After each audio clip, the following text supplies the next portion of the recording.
How rare is your body? Let's find out. About 75% of people have a deviated septum, and this is a condition in which the bone and cartilage that divide the nose in half are crooked, making one nasal passage smaller than the other, and it's known to cause nosebleeds, problems breathing, or loud breathing when you're sleeping.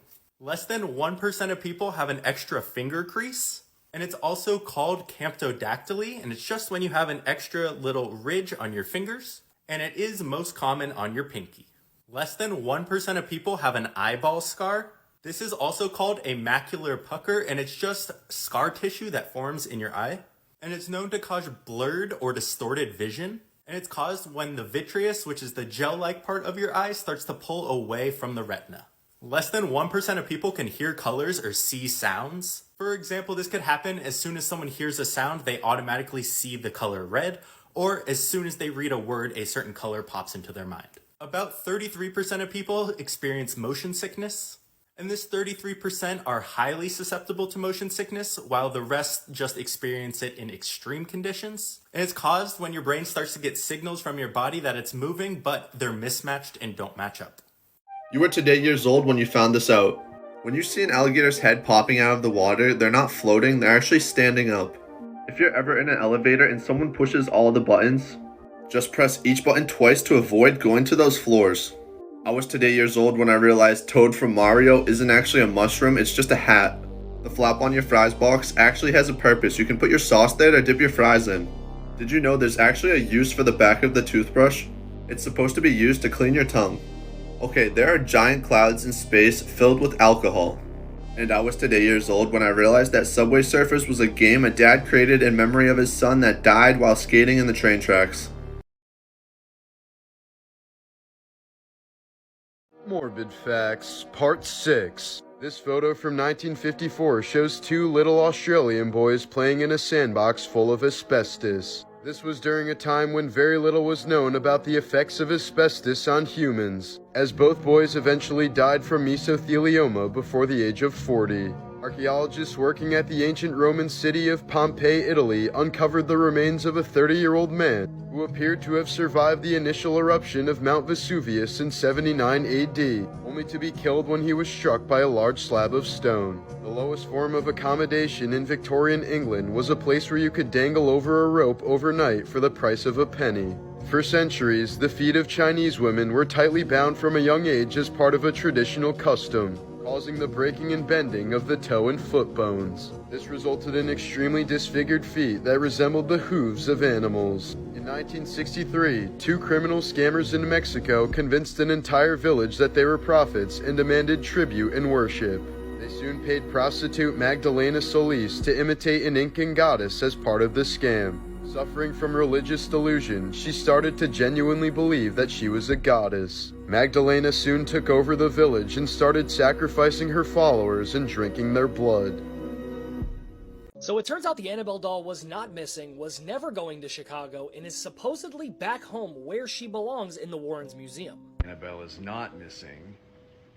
Annabelle is back home in the museum. And that's all according to Ryan, who's either the new owner or the new caretaker of the Annabelle doll, who decided to take her on tour, even saying in his video that they are going to continue the tour. They're just not going to disclose where they're going yet. But you would think after this happened, and 10 prisoners escaping around the same time, we should want to keep her where she's supposed to be. But I don't see how the narrative is fake that she went missing. It was absolutely everywhere, meaning that all of these other places that had it posted were just lying. Or were they? Because I personally think that she did go missing. I personally think that she was stolen and they were able to get her back. Or they're just not telling us something. Because this narrative would never have gotten so big if there was an immediate response. Which, like I said, gets me to think that something definitely happened on the way back to bringing her to the Warrens Museum. Now look, like I said, the last place she was supposed to be was in Texas, and that was a couple days ago. And supposedly her Heiress World Tour is going to continue after she takes a little bit of a pit stop back at the Warrens Museum. I don't trust it.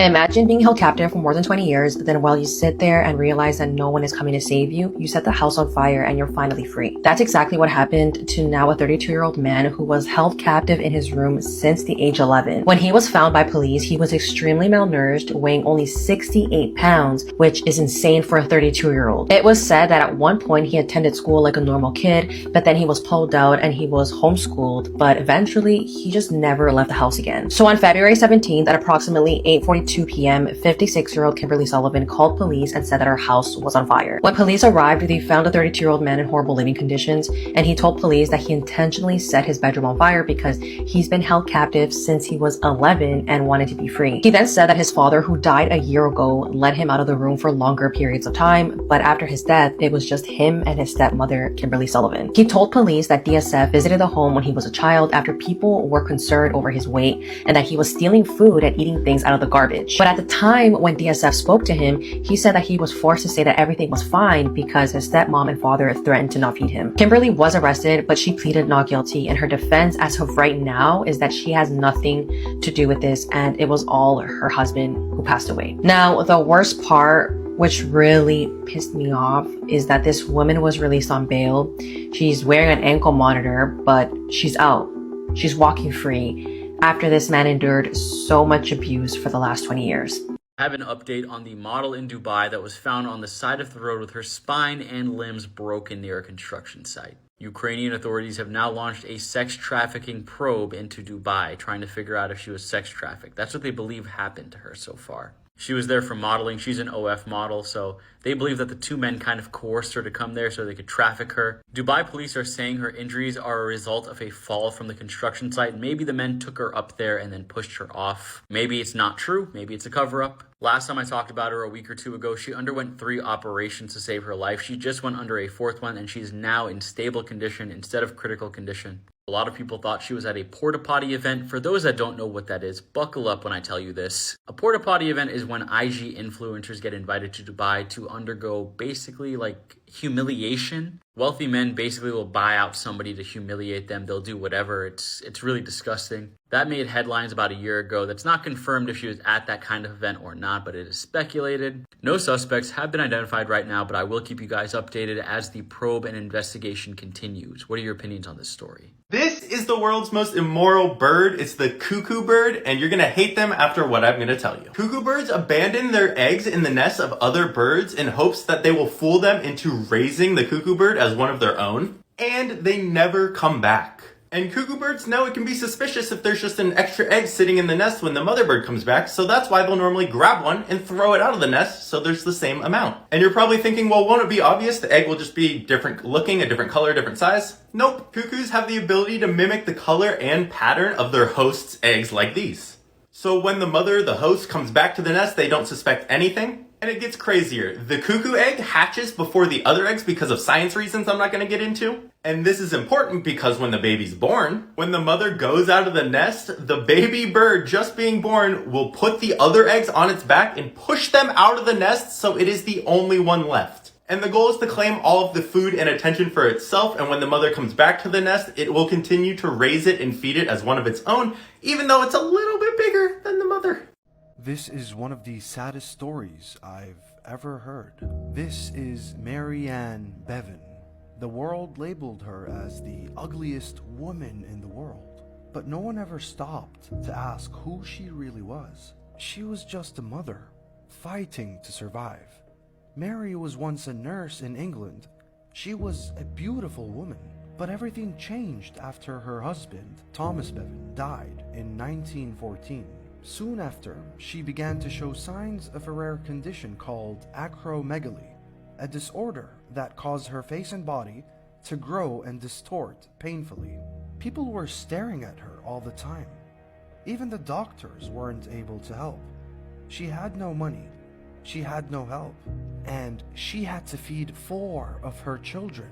Mary entered a contest, the Ugliest Woman in the World contest, and she won. Not out of pride, out of necessity. After that, she joined a circus to make some money. She stood on stage and she was laughed at. She was mocked, but she held it in. She endured it, all of it. because all the money she made went to her children. Mary endured cruelty for her children's future. Maryanne Beaven was never ugly. She was brave, and her sacrifice was the most beautiful thing about her. Let's see if you have arachnophobia.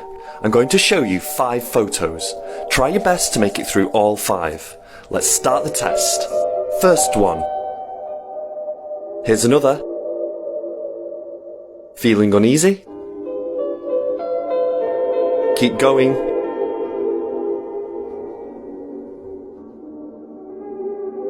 Last one. So how did you do? Did you make it through all 5? If not, then you could have arachnophobia, which is the fear of spiders. Let me know if you have arachnophobia in the comments below. Hit the plus sign and follow me to see if you can make it through the next phobia test.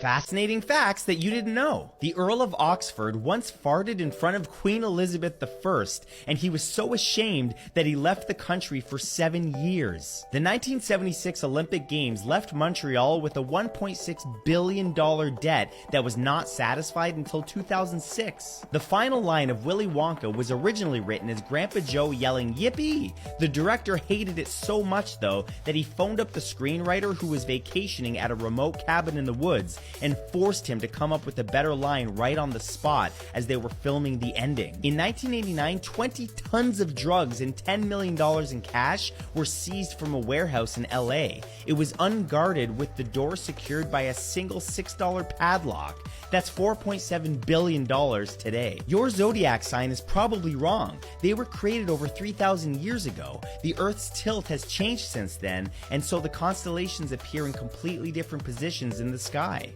In May of 1979, David Booth, an office worker from Ohio, experienced a series of vivid nightmares over 10 consecutive nights. In these dreams, he saw a large American Airlines jet attempting to take off on a bright sunny day. As the plane accelerated down the runway, he sensed that something was wrong with the engine's sound. Suddenly, the aircraft lifted off, banked sharply, and crashed into a fiery explosion, leaving him overwhelmed with a profound sense of despair. Troubled by the reoccurring nature of these dreams, Booth contacted the FAA to report his concerns. He spoke with Jack Barker, the FAA's public affairs director, who found Booth to be sincere and coherent. However, without specific details like a flight number or an exact location, there was little the FAA could do. On May 25th, 1979, American Airlines Flight 191 crashed shortly after takeoff from Chicago's O'Hare International Airport. The left engine separated from the wing, causing the aircraft to lose control and crash, killing all 271 people on board and 2 individuals on the ground. The crash mirrored the sequence of events that Booth had described in his nightmare. This tragic accident remains the deadliest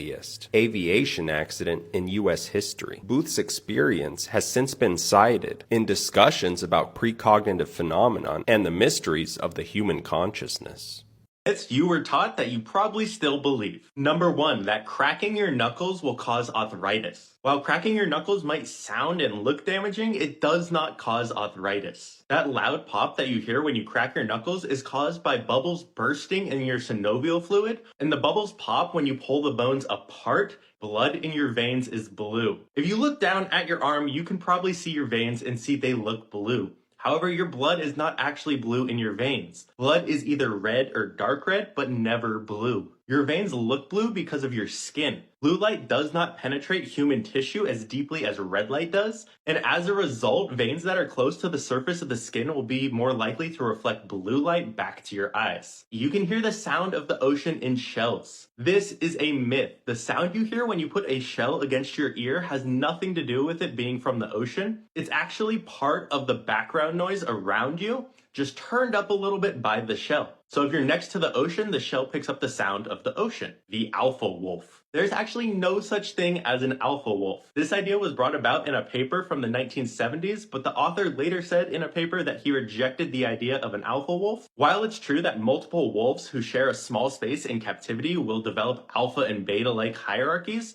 wild wolves behave nothing like this. In the wild, a wolf pack is typically formed by monogamous parents and their puppies, and the wolf pack is basically a tightly knit family consisting of parents or breeders and their offspring, not an alpha and beta. Insane things happening right now. Reportedly, the Menendez brothers could be out of jail within 2 weeks now. Now, this has of course been going on for some time now. They said they'd be home before Thanksgiving and it didn't happen. But representation and the hearings are set to start, so it could happen soon. This Air Force veteran has come forward with claims that he helped retrieve a UFO by the US government. Said he saw these crazy bright lights and then was ordered to, well, retrieve it. The story's just breaking, but I'll keep you posted. Now this is insane, but classified CIA documents have come out that stated back in the 1900s, people traveled to Mars using astral projection. I mean, I don't even know what to say about those headlines, it's mad. In the UK, a new digital ID is set to come into place. Set to introduce digital IDs, taking away the physical cards that you carry around and putting it onto a government server. A woman was left screaming in immense pain after leaving a you-know-what toy inside her during an MRI scan. Her, along with many other people, have now issued warnings to not do this, but I mean, why would you? Here are the weirdest and most unbelievable creatures to ever wash up on the beach, part 2. First, in 2016, a group of fishermen stumbled across this huge 176-pound smelly thing that looked a lot like a rock.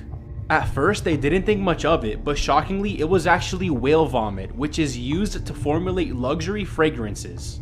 Which means whale vomit can be sold at very high prices. This 176-pound chunk of the stuff was valued at $3 million. Next, in July of 2018, this creature that looks like a demon was found washed up on the shores of Montauk, New York. Supposedly, the creepy-looking carcass for some reason wasn't available for autopsy as it was carted away by an unknown group of people. Many have speculated it might be the mutant product of experimentation at the controversial Plum Island Animal Disease Center, which is near where the creature was found.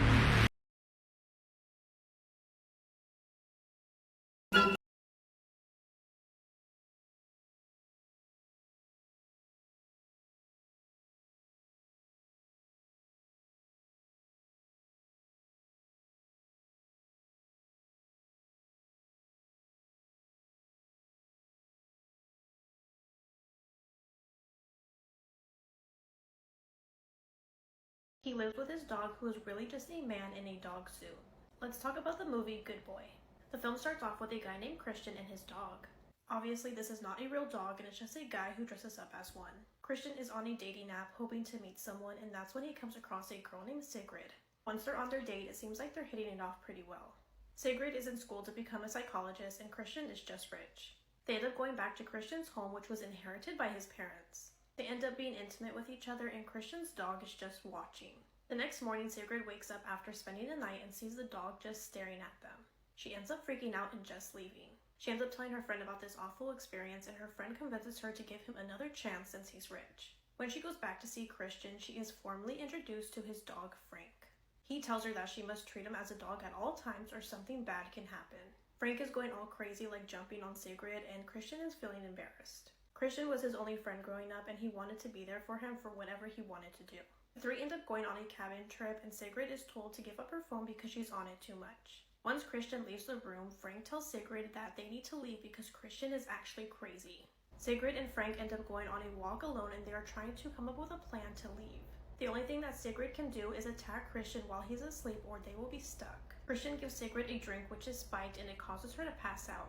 When she wakes up, Christian plays her an audio, and it's her talking with Frank about a plan to escape.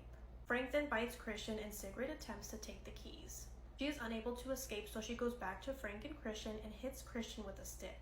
He ends up doing the same thing to her, and she passes out with Frank.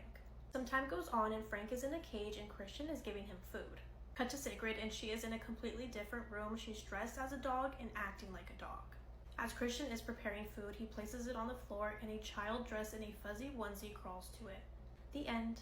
People Who Mysteriously Disappeared with No Explanation Part 3. On October 21st, 1978, Australian pilot Frederick Valentic was flying over Australia's Bass Strait when he radioed in that an unidentified flying object was following him. According to the transcript, the UFO was tracking him, stopped in midair, and then vanished. His last transmission was, "It's hovering, and it's not an aircraft," followed by white noise. No trace of Valentic or his plane were ever discovered. In July of 1916, Hungarian police raided the home of a man named Bela Kiss while he was serving in World War I.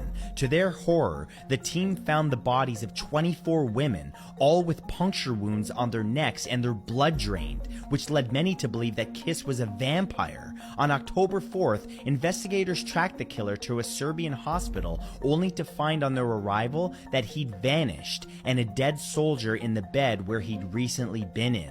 Morbid Facts, Part 8. This photo from 1904 shows a rubber worker from the Belgian Congo staring at the severed hands and feet of his 5-year-old daughter. She was brutally murdered because he failed to meet his quota for the day. When Japan executes criminals by hanging, 3 different buttons on the wall are pressed by 3 different people at the same time. This is so that none of them know who actually did the killing, since only one button is randomly programmed to open the trap door. In 2008, a Brazilian priest strapped 1,000 balloons onto a lawn chair and rode it into the sky as part of a fundraiser. He was able to reach an altitude of 20,000 feet before losing contact with authorities. Over a month later, the lower half of his body was found floating near an oil rig. In 1958, North Carolina, a white girl told her parents that she kissed 2 black boys aged 7 and 9 on the cheeks. The girl's father then arranged a mob to the boys' homes where they threatened to lynch them and their parents. Soon enough, police showed up and proceeded to arrest and severely beat the young boys themselves.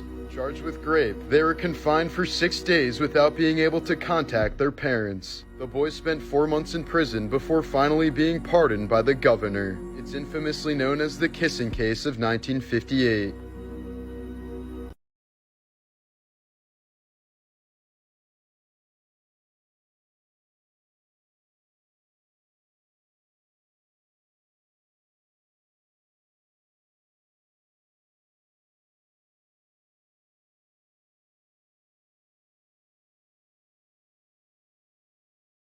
After hearing this story, I'll guarantee you'll check a specific place in your house tonight before you go to sleep.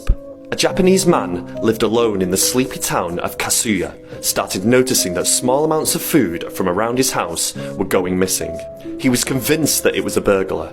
Every night before bed, he checked that the doors and windows were locked, but still his food was disappearing.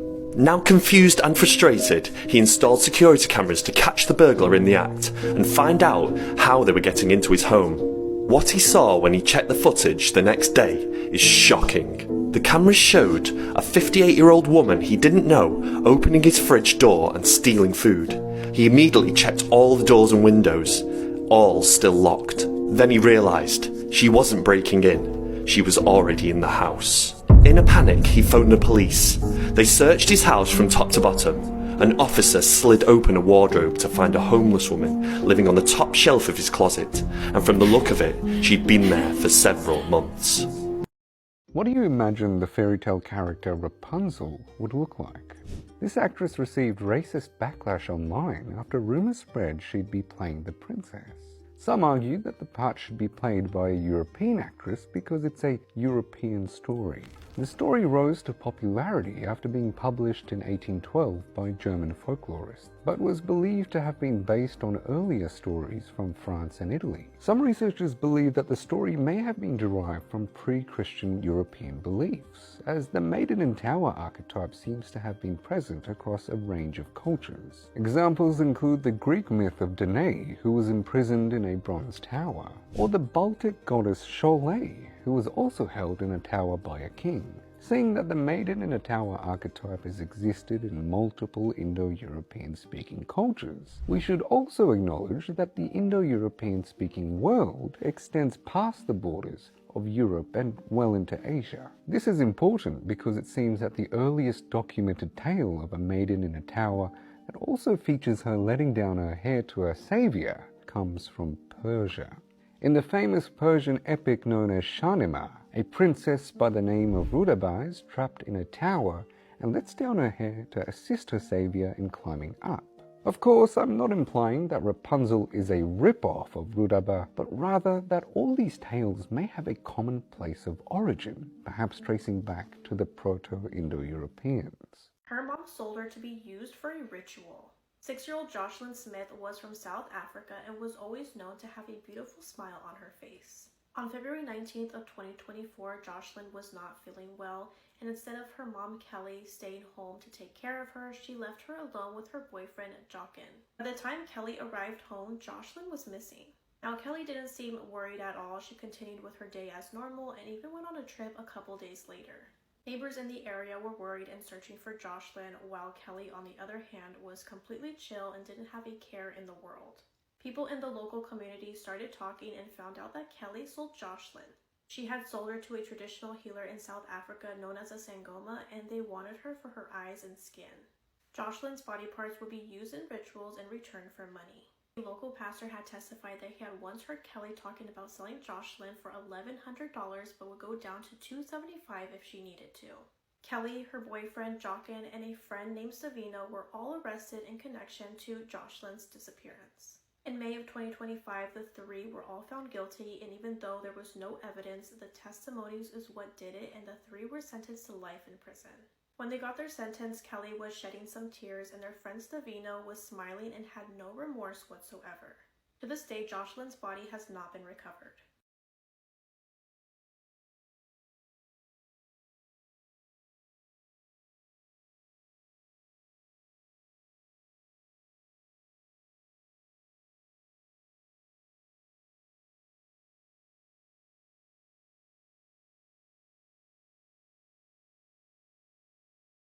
She put her 28-year-old infant in the microwave after a heated argument with her boyfriend. The argument was concerning the child's paternity, and she ended the child's life because of this. This happened all the way back in 2005, and China Arnold was responsible for this. Medical evidence suggested the baby's internal temperature reached over 107 degrees. There were no external injuries or burns outside, so this was just microwave radiation, just heating the body up from the inside out. And this is even worse than an external burn, obviously. It goes straight inside of you, it boils you alive from the inside out. Arnold's defense claimed that she was intoxicated, and then they also tried to claim there was like third-party factors here that impacted her decision and everything like that. But the jury did not buy it, the judge did not buy it at all. They sentenced her to life without parole in 2011. And apparently, while she was in prison after she got sentenced, she told a cellmate that she put the baby in the microwave to kill it because she was worried her boyfriend would hurt her or break up with her if he found out it wasn't his. This is just such a sickening story. I don't know how people could live like this. What are your opinions on this story? This happened in Ohio. Morbid Facts, Part 10. When 13-year-old Ryan White got AIDS from a blood donor in 1984, he was only given 6 months to live. Even though doctors said he posed absolutely zero risk to other students, Ryan was banned from returning to school by a petition signed by 117 parents. An auction was even held to raise funds to keep him out, and a local newspaper that supported him received death threats. The family had no other choice but to leave town when a bullet was shot through the window of their home. Ryan outlived the doctor's diagnosis by 5 years, dying at the age of 19. In 2009, Moscow native Julia Popova was stabbed in the neck by a mugger. But she was in so much shock that she walked home without even realizing that the knife was embedded in her, just millimeters from her spinal cord. She spent over an hour with the blade in her back before finally going to the hospital. The knife was successfully removed via surgery, and Julia made a full recovery. Dutchman Dirk Willems was a religious prisoner who escaped his execution in 1569. When the guard chasing him fell through the ice in a nearby river, Willems turned around to save him. He was then recaptured and burned at the stake. Your lungs have a total surface area of 750 square feet, meaning if they were opened up and laid flat, they would cover the entire size of a tennis court. In 1977, the drummer for Lynyrd Skynyrd, Artemis Pyle, survived the plane crash that killed half the band. He then walked to a nearby house for help, only to be shot by the homeowner. He was apparently startled by the sight of a long-haired, bloody man, and fired a warning shot that hit the drummer in the shoulder. Once Pyle shouted that there was a crash, the farmer helped him and he went on to recover. I always knew not to believe everything that I see on social media, but this story about this guy who manipulated thousands of women by pretending to be something he wasn't is absolutely insane. I don't know if you guys have heard about this TikToker who created content preaching about healthy relationships and teaching men how to be better partners, and he portrayed himself as being this caring and respectful man. Well, he recently murdered his ex-girlfriend. The crazy part about this story is that I actually know of a woman who was supposed to fly out from Toronto to Miami to meet this man sometime before he took his ex-girlfriend's life. Thank God she didn't go. This guy's name is Joshyn Smith. He's 29 years old, and this happened in Miami, and he stabbed his ex-girlfriend. She was 24 years old, and her name was Maria Camila Garcia Molina, in her car, and apparently her 3-year-old daughter was in the car and saw everything. Her daughter was found wandering alone on the street, and she was covered in her mother's blood, and they later found Maria's body in her car with stab wounds all over. Police arrested this man after Maria's daughter told them that her mother was with Joy and then she fell asleep. Investigators said that Maria had a restraining order against this man when he began stalking her after she ended things in November 2024. Before her death, Maria found an AirTag in her car and she caught this man hiding near her house several times. When they arrested him, he had scratches all over his face, and he also had Maria's phone and purse on him, but he said that she had gave it to him that morning. Like I said, I know of someone who met this man on a dating app on Facebook. I guess it's like Facebook dating, and she was supposed to fly out from Toronto to Miami to go meet him, but she completely cut him off before this thing happened, after another girl reached out to her to tell her that he was also talking to her at the same time. And apparently he was talking to so many women at the same time. He was charged with second-degree murder, and he's in the Miami-Dade County Jail, and he has no bond. I think it's very common for people to meet on dating apps nowadays. I mean, I've done it, but it's very important to always be aware and know that there are risks, because you don't know who this person is at the end of the day. People are so unhinged nowadays, and someone can put up this whole facade about themselves on social media or a dating app and you wouldn't even know it. And this is my own personal opinion, but I would never fly out to go meet anyone. I think the risks are a lot higher. You're going to a different country to see someone that you've never seen before. If anything, they're coming here where I feel safe and I have family.